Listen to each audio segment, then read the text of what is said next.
Hello everybody, my name's Chris Bartley and I'm a Senior Health and Safety Advisor for Stallard Kane.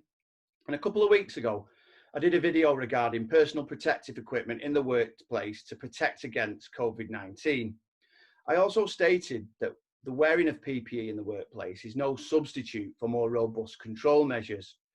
So what I wanted to talk to you about today is what measures you need to take to ensure the risk of COVID-19 transmission is reduced to an acceptable level whilst returning to work or continuing to operate. So what measures do we need to implement to reduce the risk of transmission? Well, first and foremost, you need to carry out a COVID-19 risk assessment. You need to look at developing enhanced cleaning, hand washing and hygiene procedures. You need to help people work from home where they can, and you need to maintain social distancing in the workplace where possible.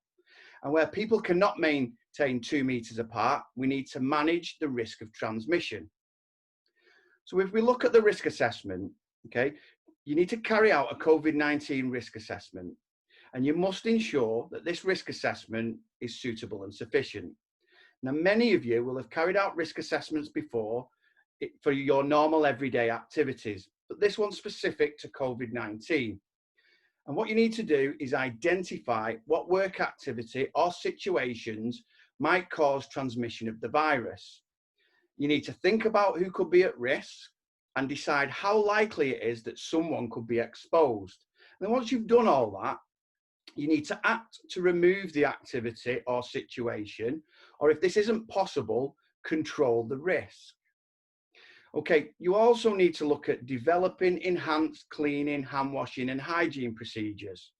You should increase the frequency of hand washing and surface cleaning in the workplace.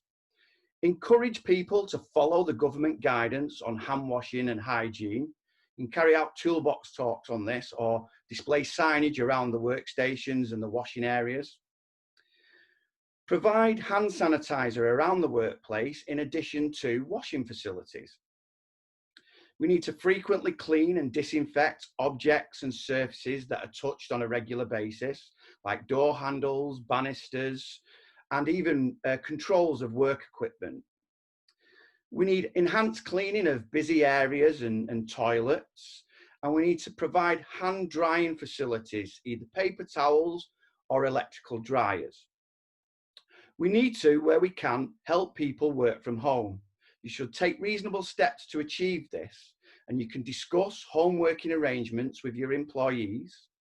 You need to ensure that they have the right equipment. For example, do they have access to remote systems? And do they have the right display screen equipment? You need to include them in all necessary communications and even look at other ways of carrying out meetings remotely, such as platforms like Zoom and Microsoft Teams. And most importantly, you need to look after their physical and mental well-being by keeping in contact with them on a regular basis, finding out what their needs are and what support they may require. At Stallard Kane, what we've done is trained a number of employees as mental health first aiders. And they keep in contact with our home workers on a regular basis, making sure that they have the right support and just being a friendly voice to talk to. We do this via platforms like I've mentioned earlier, Microsoft Teams and Zoom, and it's not often just a phone call, it can be a video call as well. You need to maintain 2 meter social distancing where possible, okay? And to do this, you can put signs up to remind workers and visitors of social distancing guidance. You need to look at avoid sharing workstations and equipment. Use floor tape and paint to mark out areas to help people keep to a 2 meter distance, just like you see when you go to the supermarket where they've marked out 2 meter distance. They've also, in a lot of supermarkets, arranged one-way traffic. You can also do this in the workplace, and a lot of sites that I've visited over the last couple of days and weeks, I've had a one-way system to allow workers to move around the workplace without causing too much congestion, helping them maintain that 2 meter distance. You need to switch to seeing visitors by appointment only, or if possible, do it remotely via those platforms that we spoke about earlier. And where people cannot maintain 2 meters apart, we need to manage the transmission risk. okay? And when it's not possible, we need to consider whether that activity needs to continue for the business to operate. And if it does, we need to keep that activity time to as short as possible. Try using screens and barriers to separate people from each other. And use working back to back or side to side wherever the work allows you to do so. Look at staggering arrival times and departure times, staggering breaks as well. And reduce the number of people each person has contact with by using fixed teams or partnering. Now, over the past couple of months, we've been helping our clients by advising them on what measures need to be taken, helping them plan for a return to work. What we've understood and what we do understand is that measures needed may differ from client to client or industry to industry. So we've developed industry-specific toolkits that consist of industry-specific risk assessment examples, return to work guidance, and associated forms that will help companies bring their workforce back.